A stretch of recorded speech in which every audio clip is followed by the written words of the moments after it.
my boyfriend and his dog, is what I meant to say. I'm a pretty decent driver. I only hit parked cars. But I learned how to drive from my mother, and she often let Jesus take the wheel. I am biracial, I am bisexual, and I go to therapy bi-weekly. I'm South Indian, so that's naan bread, not fry bread. I feel lucky. I was able to embrace my culture growing up. I got to go to temple, I got to wear saris, you just wrap them around and around and around. Really prepared me for rolling joints.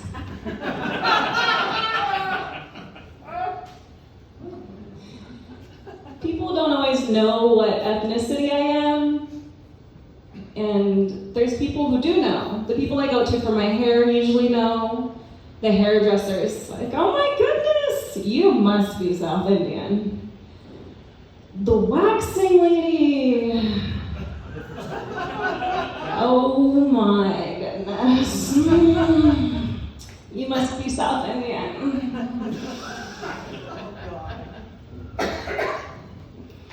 I was in college and I became part of this group. We called ourselves the Sparkle Squad. Yeah. We dated glitter groupies. What I'm saying is I was in college for way too long. While I was in college, I learned a little bit about dating. My teacher in baby making explained to us how serious semen is. So if you should so happen to swallow semen, it can travel from your gut to your brain and become part of your DNA. You know that girl. You've been so good friends since you started dating him. Know that girl. So now I am very picky about what I allow to become part of my DNA. There's musical semen, or there's accented semen. So if I'm on a date with a guy, I'm listening. And if he sounds like this and says, "G'day, how you doing? Who you with? You want to come back to my place and have a drink? Bring a friend too?" And I want that straight accent, then bang, bang. And then there was Jason from Louisiana. He was always trying to put spicy things in my mouth and make things come out of my wallet. And now I'm like totally with this surfer dude, and he's like, "Yeah, babe, let's hang out." Unless there's waves. Super rad. Happy relationship, healthy relationship for the first time. It is insanity. He's planning trips, I'm planning fights. It's very confusing. How are they going? I'm right. I'm really right. I'm right.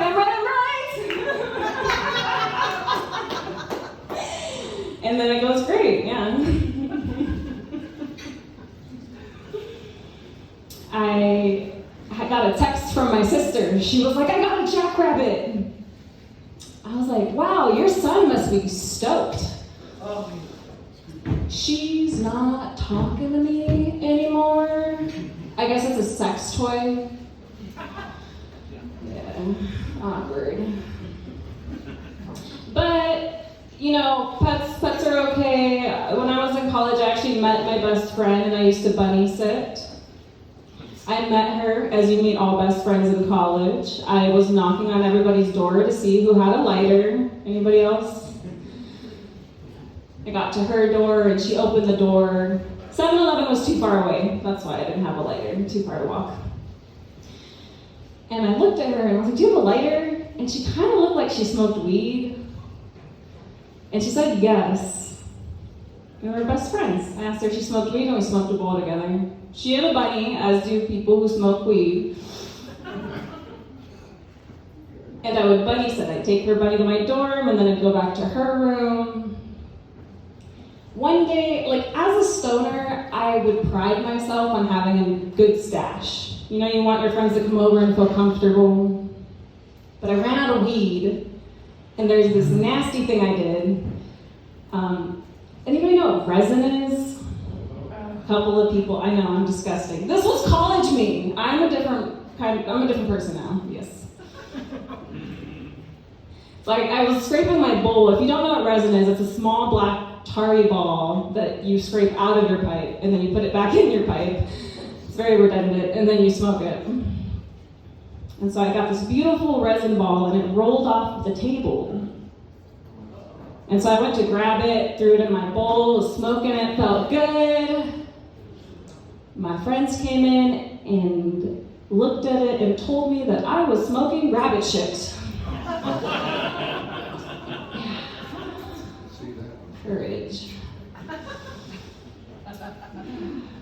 Yeah, so new relationship. There's a few things that happen in new relationships with me. I don't have large breasts. My name is Ummy. It sounds like tummy without the T's. I do not have large breasts. They went to my younger sister. She has triple D's. Life's fair. That's just how it goes sometimes. And so one of three things usually happen when the partner I'm dating finds out that I have small breasts. There's the no hand touch. He's just like, oh, stomach, neck, head, yeah. Thanks, babe. There's the two hand touch, you know? He's just like, and 1 and 2 and 3 and 4 and 5 and 6 and 7 and 8 and 9 and 10, check for breathing. No, nothing there. The most popular one is DJ Nipple? Wicka, wicka, wicka, wicka, wicka, wicka, on the mic. Not really into that. It's good though because we communicate. Communicating is healthy. Where else can we go on this fun ride? Actually, I'm gonna finish over here. New names, Pacific Northwest. I moved here last year. And I really appreciate all the craft beers that are in the area. There's one that I particularly love. It's called Belching Beaver. Don't really know why they didn't just call it Queef.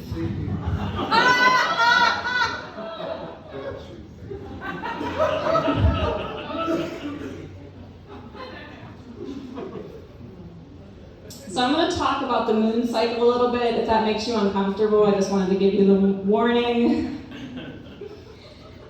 I talk about my family a lot. My siblings are my parents and my family. I don't know if anybody can relate to that. And so when I go home to visit, I visit my sister. And she has this rule. I can only sleep anywhere in her house if I have showered. And I'm disgusting, y'all. Like, don't come too close to me. I'm very self-absorbed. I just kind of like rub in Monday, or depression, whatever you want to call it. And she'd get really upset with me if I didn't shower. So I found out how to bridge this problem we had. I have this diva cup. And so if she's ever complaining to me, I'm just like, hold on, sis, hold on. I grab it and throw it right in her face. You guys didn't like that. All right, I usually get laughing. We're doing fine now. I just can't sleep over anymore. You gotta bridge those gaps. I do work with kids to give you hope. I promise I'm pretty good at it. I've been practicing for 13 years. No, I love working with kids because there was a student that helped me and my partner get together. He's better at writing Tinder bios than when I was on Tinder. He came into my room and at work, and he's like, Miss Ohm, you should holler at Mr. Kirby because he is single like a Pringle, ready to mingle. And so I was like, dang, okay. Like, got to hang out with him and changed my naughty parts name. I don't know if you guys do that. You meet your new person, and they're like, what do you call that? No, not vagina. What's your nickname? And so I changed it. I changed it to project. So now when he comes over, he can say, he's working on a project.